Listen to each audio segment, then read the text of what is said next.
దేవుడి నామంన అందరికీ శుభములు. ఈరోజు నేను ఈ వీడియో చేయటానికి కారణం నాకు దేవుడిచ్చినటువంటి ఎంతో విలువైనటువంటి సమయము. అలాగే కొంతమంది క్రీస్తు ప్రజలు తండ్రి, కుమార, పరిశుద్ధాత్మ దేవుళ్ళు ముగ్గురు వ్యక్తులుగా మాట్లాడుతూ ఉన్నారు. నాకు చాలా బాధ అనిపిస్తూ ఉంది. వారందరికీ నేను నా అనుభవంతో చెప్పగలిగినటువంటి మాట ఈ యొక్క వీడియో. తండ్రి, కుమార, పరిశుద్ధాత్మ దేవుళ్ళు ముగ్గురు కాదు, ఒక్కరే. అతనే యేసుక్రీస్తు. నేను దానికి కావలసినటువంటి వివరణ మీకు తెలియజేస్తాను. మనము ఈ సృష్టి దేవుడు నిర్మించినప్పటికాడి నుంచి ఈ రోజుకి చూస్తే 6025 సంవత్సరాలు. ఇది మాత్రం సత్యం. ఎవరడిగినా నా దగ్గర సాక్ష్యాలు, నా దగ్గర అనుభవ పూర్వకంగా నా దగ్గర కావలసినటువంటి విషయాలు ఉన్నాయి.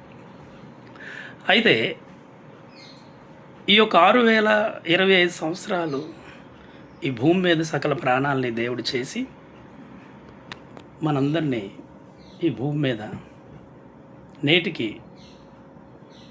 6025 సంవత్సరాలు అవుతూ ఉంది. మనం చూసినట్లయితే 2025 సంవత్సరం నుంచి క్రీస్తు పుట్టి క్రీస్తు శకముగా మనము పిలువబడుతూ ఉన్నాం.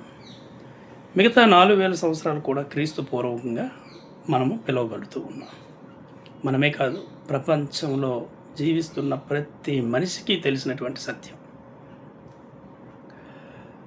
అయితే మనము క్రీస్తు పుట్టిన కాడి నుంచి క్రీస్తు శకం అనగా 2025 సంవత్సరాల నేటికి ఆ మిగతా 4000 సంవత్సరాలు కూడా క్రీస్తు పూర్వంగా మనం పిలువబడుచు ఉన్నాము. ఆ 4000 సంవత్సరాల్లో క్రీస్తు తండ్రిగా పిలువబడుతూ ఉన్నాడు. తండ్రిగా అనగా యెహోవాగా పిలువబడుచు ఉన్నాడు. ఆయన తన దాసులతో కానీ, తను నిర్మించినటువంటి బిడ్డలు నశించిపోతున్న వారితో కానీ, ప్రతి ఒక్కరితో కూడా ఆకాశము నుండి తండ్రి అయినటువంటి యెహోవా దేవుడు ఆయన ఒక శబ్దము ద్వారా మాట్లాడేవాడు. దాని ద్వారా అప్పుడు తన యొక్క దాసులు అనగా అబ్రహాము, మోసే, ఏలియా అలాగే అనేక మంది ప్రజలు ఆయన మాట విని సువార్తను ప్రకటించి నశించిపోతున్నటువంటి వారును వెదికి రక్షించి మనుషులుగా చేసేవారు. మనుషుల్లో ఉన్నటువంటి క్రూరత్వాన్ని తీసివేసి వారిని మనుషులుగా తయారు చేసేవారు.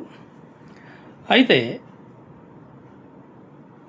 ఈ యొక్క 1 సంవత్సరం మొదలుకొని 2000 సంవత్సరం వస్తప్పటికి క్రీస్తు పూర్వం ప్రజలందరూ కూడా ఆయన మాట వినకుండా, ఆయన పంపించినటువంటి ప్రజల మాట కూడా వినకుండా ఏం చేసేవారంటే, వారికి నచ్చినటువంటి వారిని దేవుడు సమస్తమును చేసి మానవుడికి అప్పగిస్తే వీళ్ళు ఏం చేశారంటే, వీళ్ళే మా దేవుళ్ళు అని చెప్పి వారికి నచ్చినటువంటి వాటిని వారికి నచ్చినటువంటి రీతిలో చేసుకొని పూజింపసాగారు. తర్వాతలో ఏం చేశారంటే, దేవుని మాట వినకుండా మత్తులయ్యి, బానిసలయ్యి ఒకరినొకరు బాధ పెట్టుకుంటూ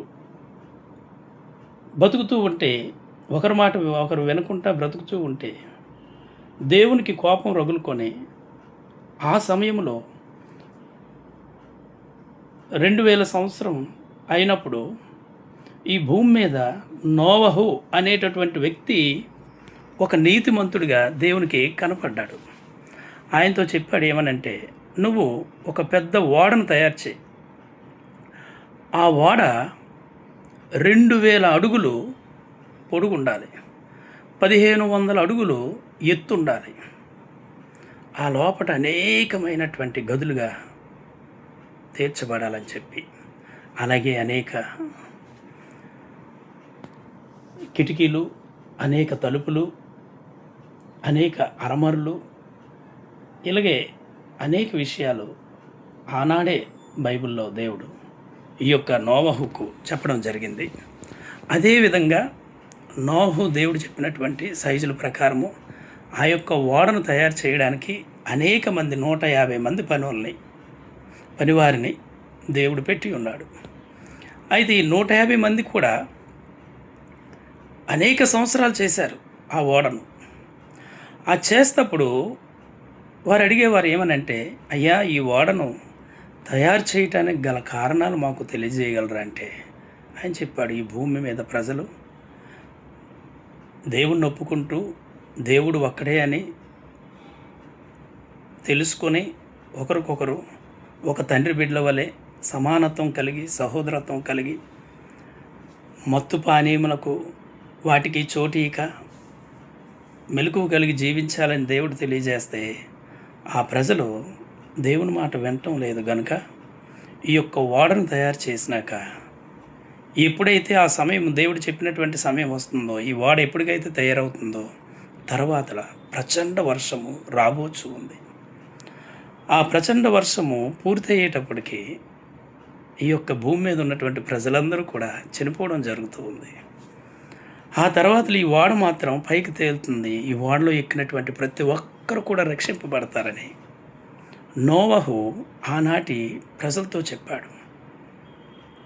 ఎవరు లక్ష్య పెట్టలేదు.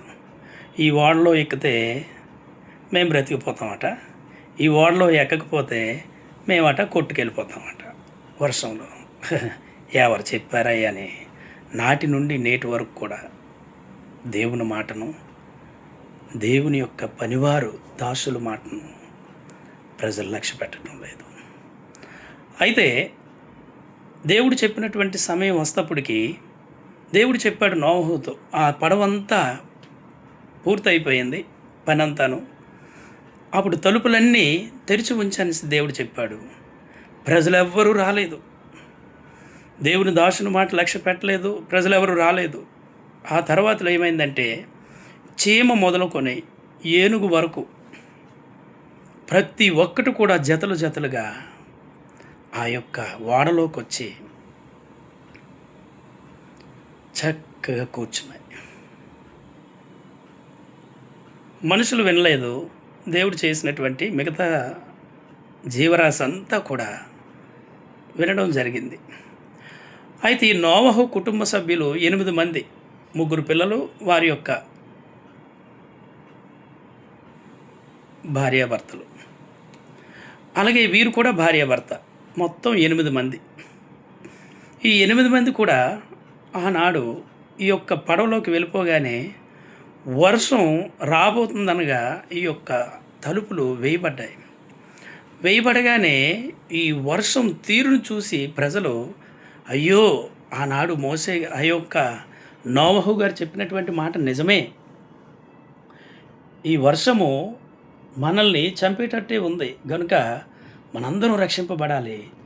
నోవహు చాలా మంచి ఆయన చెప్పినట్లే ఆ ఓడెక్కిపోదాం రండి అని అనేక మంది జనం పరుగులు తీస్తూ వస్తే ఆ ఓడ తలుపులు వేయబడ్డాయి. 2000 సంవత్సరాల నాటికి వీళ్ళందరూ అరుస్తున్నారు, అయ్యా నోవహు గారు, మీరు మాకు తెలుసు, మీ దగ్గర పని చేశాము, మీరు మాకు సువార్త ప్రకటించారు, దయచేసి ఈ యొక్క ఓడ తలుపుల్ని తెరవండి అయ్యా అంటే ఆయన చెప్పారు, తలుపులు వేయవాడిను నేను కాదు, దేవుడు తలుపులు వేశాడు, దాన్ని తెరవడం నా వలన కాదని నోవహు దేవుని దాసుడు చెప్పడం జరిగింది. ఆ తలుపులు మరి తెరవకపోతప్పటికి 40 రోజులు వర్షం వచ్చి ప్రపంచంలో మొట్టమొదటిసారిగా ఇప్పటికి చూసినట్లయితే 4025 సంవత్సరాల క్రితము ఈ భూమి అంతా కూడా వర్షంతో నింపబడ్డది. ప్రచండ వర్షము నింపబడి 40 రోజులు వర్షము, 150 రోజులకి ఈ యొక్క వర్షము నీరు ఆరింది. ఈ ఓడొక్కటే పైకి తేలి ఆ రోజుల్లో తేలుతూ పెద్ద పర్వతమైనటువంటి అరారాతు పర్వతం మీద, ఈ కొండ అరారాతు పర్వతం మీద ఈ యొక్క ఓడ నిలవబడడం జరిగింది. చాలా ఎత్తైన పర్వతం అది. హిస్టరికల్గా ఇప్పటికీ మనం చూడవచ్చు. ఆ యొక్క కొండ మీద ఈ ఓడ ఆగి ఒదిగి ఉన్నప్పుడు 150 రోజులు అయినాక నోవహు ఏం చేశాడంటే లోపల ఉన్నటువంటి ఒక కాకిని పంపించాడు. వెళ్ళి ఆరిన నేల తయారైందేమో మీరు చూసి రండి అని. కాకి మరి రాలేదు. తర్వాతలా ఏం చేశాడంటే ఈ యొక్క ఆ పక్షుల్లో ఇంకో పక్షి అయినటువంటి పావురాన్ని పంపించాడు. పావురం పోయి ఒక కొమ్మను పట్టుకొని వచ్చింది. అప్పుడు ఈ జీవరాశిని అంతటినీ నోవహు బయటికి విడిచిపెట్టిన తర్వాత ఈయన ఏం చేశాడంటే బయటకు వచ్చి దేవుణ్ణి అడిగాడు. ఏమనంటే, అయ్యా, ఈ క్రూర మృగాలతో నేను ఎలా జీవించాలయ్యా అని అడిగాడు. అప్పుడు దేవుడు చెప్పాడు ఏంటంటే, నీవు వీటన్నిటినీ ఏలుదువు, నీకు వాటినన్నిటినీ పచ్చటి కూర మొక్కల వలె నీకు నేను దయచేస్తూ ఉన్నానని దేవుడు చెప్పాడు. అనగా అర్థం ఏమిటంటే, ఇప్పటికీ మనిషి విషసర్పాలను ఆడిస్తాడు. అలాగే ఒక సింహాన్ని తీసుకొచ్చి సర్కస్లో ఒక కుర్చీ మీద కూర్చోబెడతాడు. ఒక అగ్గి రింగులెళ్ళి ఎగరవేస్తూ ఉంటాడు. అలాగే ఏనుగును తీసుకొచ్చి కుర్చీ మీద నిలబెడుతూ ఉన్నాడు. మనిషి వాటిని అన్నిటినీ కూడా ఏలుతూ ఉన్నాడు. ప్రతి ఒక్కటి కూడా మనిషి దగ్గర దాసోహం అవ్వాల్సిందే. దేవుడు వాటిని అన్నిటినీ మనకి పచ్చటి కూర మొక్కల వలె దేవుడిచ్చి ఉన్నాడు. అయితే 2000 సంవత్సరాల నాటికి ఏం చేశాడంటే దేవుడు ఈ ప్రపంచం అంతటినీ ముంచివేశాడు. మళ్ళీ 2000 సంవత్సరాలు అవుతప్పుడుకు 4000 సంవత్సరాలు అవుతప్పుడుకి ఏమైందంటే మళ్ళీ ప్రజలు అదే పరిస్థితిలో ఉన్నారు. అప్పుడు తండ్రి అయినటువంటి దేవుడు యెహోవా ఏం చేశాడంటే మళ్ళీ ఈ ప్రజలు ఇలాగే జీవిస్తున్నారని చెప్పి మళ్ళీ కోపం ఆయనకి రగులుకొని ఈసారి నేను చంపకూడదు, ప్రజలను చంపకుండా ఏం చేయాలంటే వారు ఈనాటి వరకు నేను మాట్లాడుతుంటే వారిలో మారుమనసు రావట్లేదు. ఒకవేళ మనిషి ఎలా జీవించాలో వారికి చూపిస్తే వారిలో మార్పు రావచ్చేమోనని ఆయన ఏం చేశాడంటే సరే మరొకలాగా ఆలోచించి మరొక 2000 సంవత్సరం అనగా 4000 సంవత్సరాలు అవుతప్పటికి ఒక 2000 సంవత్సరాల్లో భూమిని అంతటినీ నాశనం చేశాడు. మరొక 2000 సంవత్సరాలు వస్తప్పటికి దేవుడు ఏం చేశాడంటే ఆయనే ఈ భూమి మీదకి రావాలని ఆశపడి ఈ భూమి మీద ఎవరో ఒకరు కన్యక అనగా పాపము తెలియనటువంటి స్త్రీని వెతికాడు. పాపము చేయలేనటువంటి స్త్రీని వెతికాడు. ఆమె మరియా. ఆమెకు పెళ్లి నిశ్చయమైంది. అమ్మా,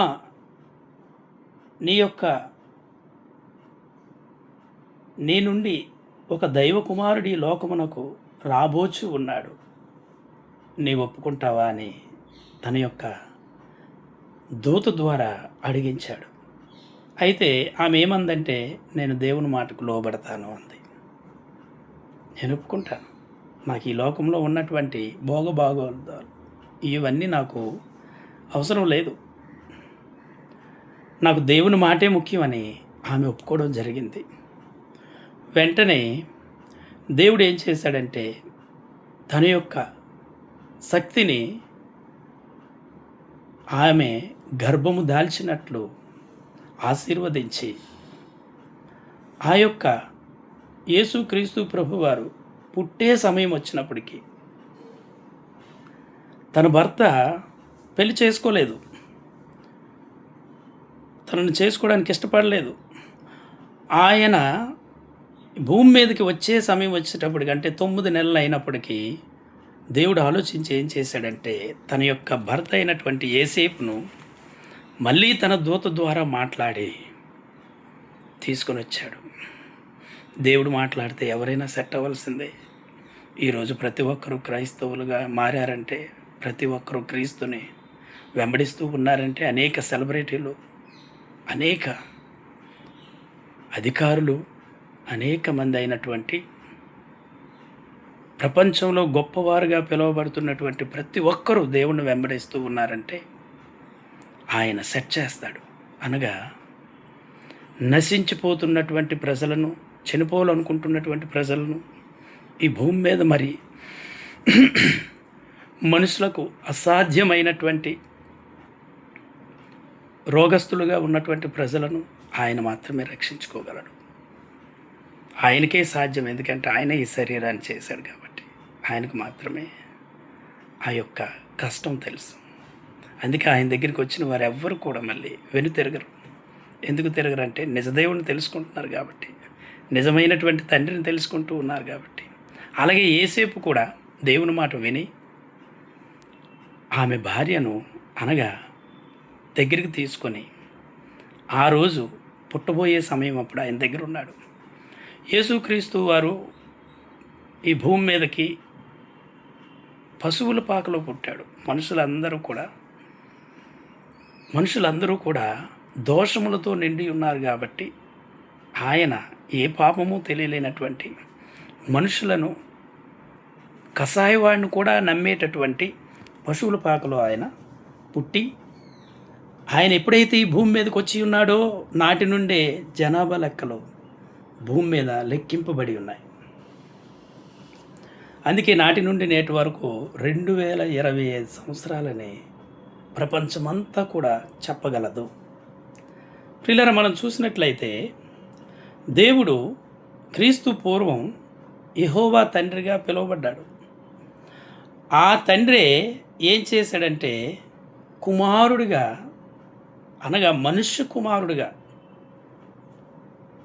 మరియా తనయునిగా, కుమారుడిగా ఈ భూమి మీదకి రావడం జరిగింది. అప్పటి నుంచి ఆయన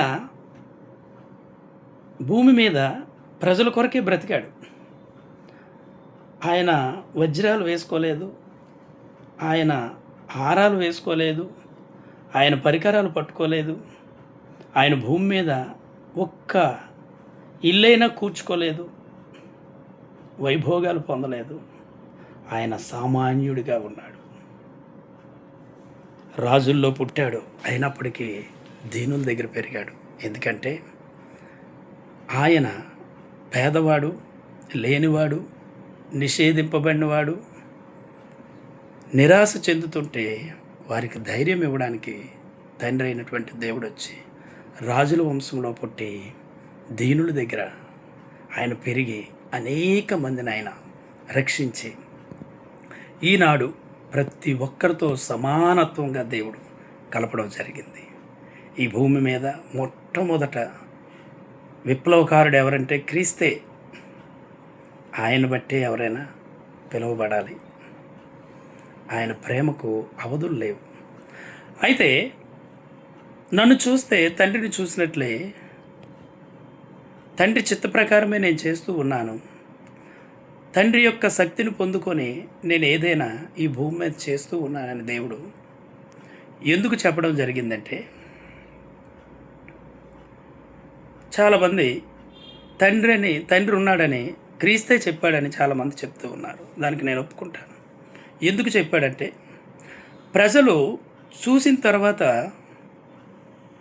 ఎటువంటి వారంటే ప్రజలు నేను తనంతటి వాడినే అని అనుకునేటటువంటి వారు మనిషి యొక్క నైజం. ఏ సినిమాకి వెళ్ళినా ఎవరిని చూసినా నేను తనంతటి వాడినే అనుకునేటటువంటి మనస్తత్వం ప్రజలది. గనుకనే ఆయన ఒక మర్మం పెట్టి ఉన్నాడు. అదేంటంటే తండ్రి ఉన్నాడు. సపోజ్ చెప్తాను చూడండి. క్రీస్తు కుంటివారిని నడిపించాడు. కళ్ళు లేనటువంటి వారికి, కళ్ళు కనబడినటువంటి వారికి చూపునిచ్చాడు. అలాగే ఆఖరికి ప్రాణాపాయ పరిస్థితిలో ఉన్నవారిని రక్షించాడు. పక్షవాయువు గలవారిని రక్షించాడు. అలాగే సమాధిలో ఉన్నటువంటి వారిని కూడా క్రీస్తు లేపాడు. ఆయన స్వస్థతలు ఆయన మాత్రమే చేయగలడు. తర్వాత ఆయన చూసినటువంటి శిష్యులు స్వస్థతలు చేసినా సరే వారు ఒప్పుకునేవారు కాదు. ఎందుకంటే మహిమ అనేది దేవునికి వెళ్ళాలి. నాకు ఇది ప్రసాదించింది క్రీస్తు కనుక మహిమ ఆయనకి వెళ్ళాలి, నేనంతటి వాడిని కాదని ఆఖరికి పౌలు సైతం బట్టలు చింపుకొని ప్రజలకు చెప్పేవారు, నన్ను ఎప్పుడు కూడా మీరు హెచ్చించవద్దు, నేను ఏపాటి వాడిని కూడా కాను, నా చేతుల్లో ఏమీ లేదు, నా చేతుల్లో స్వస్థత వరాలు లేవు అని చెప్పేవారు.